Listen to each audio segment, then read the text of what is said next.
feel like my thoughts are all over the place. We'll help you through it. You can talk to me. It's like I can't organize my thoughts. I feel like I'm not in control of what I'm thinking. Are you seeing or hearing things that you don't think that other people can see or hear? I'm not hearing anything, I don't think. I feel like I'm seeing things, but What do you see? nothing. Talk to me, you know that. It's like I don't know what's real or what's not. Does that make sense? It does, and there's nothing to be ashamed about. This is a safe space. I appreciate that. Yeah, so sometimes with schizophrenia and psychosis, sometimes people may say that they feel like they've lost touch with reality, and that can be pretty scary. But we're here to help, and we can get you back on track. I'm taking my meds, and I'm feeling a bit better, but I think I'll just trust the process. Yeah, anytime. I got you every step of the way.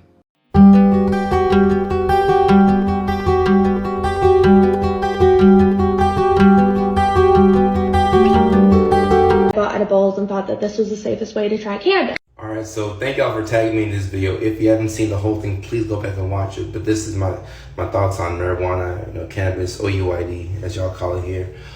So the reason why I say it's not for everybody is because for those people who smoke weed versus those who don't smoke, there's a higher risk of psychosis, up to like 5 times more for those who smoke marijuana versus those who don't. And also for people who have schizophrenia in their family, you run the risk of substance-induced psychosis from their marijuana. So some people use weed for long periods of time and they appear to be fine, but it's not something that's like one size fits all. So I thought I'd put that out there.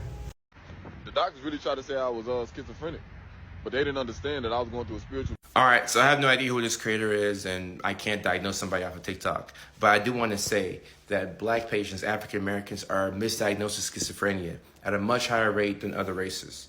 And even if you're not Black and you've been diagnosed with schizophrenia and you question your diagnosis, I think it's always helpful to ask your doctor, ask your provider, can you tell me why you diagnosed me with this and what are the other diagnoses that you were thinking about? So that way you can get more insight into your condition and you can get the best help possible. Doctor, what is the takeaway from the recent CDC report on teenage and substance abuse? It appears to validate what we've been seeing in the clinic, that not only are teens using substances more, but they're using it to cope with their mental health issues. And the unfortunate thing about it is the numbers are rising. It looks like teens are using more and more, and we're not able to fix the sink. So we're not able to fix the well, so we're trying to fix the sink, and we're trying to fix one temporary problem with, other, like we'll give kids brochures and we'll tell them to work on their mental health. But what parents are seeing is that the kids are resorting to drug use, and it is fixing the problem in the immediate moment, but it's causing more and more issues. And this is how we see teens who turn into adults who have issues. And when you have adults who are able to function and work and they kind of fly under the radar, you don't pick up on the warning signs of substance use until there's unfortunately a tragic outcome. So if you are vaping at an early age and you have no genetic predisposition in your family to become a schizophrenic, vaping and using marijuana, you can eventually go into schizophrenia? That's what the evidence appears to be suggesting. And I would always tell my patients for many years, if you have a strong family history of bipolar disorder and or schizophrenia, to be careful with things like cannabis. But according to the literature, it seems to suggest that individuals who don't even have schizophrenia or thought disorders in their family history, when exposed to things like marijuana, and especially with vaping, we're seeing lung injury with vaping and with cannabis use recreationally. And some kids start as early as 12, 13.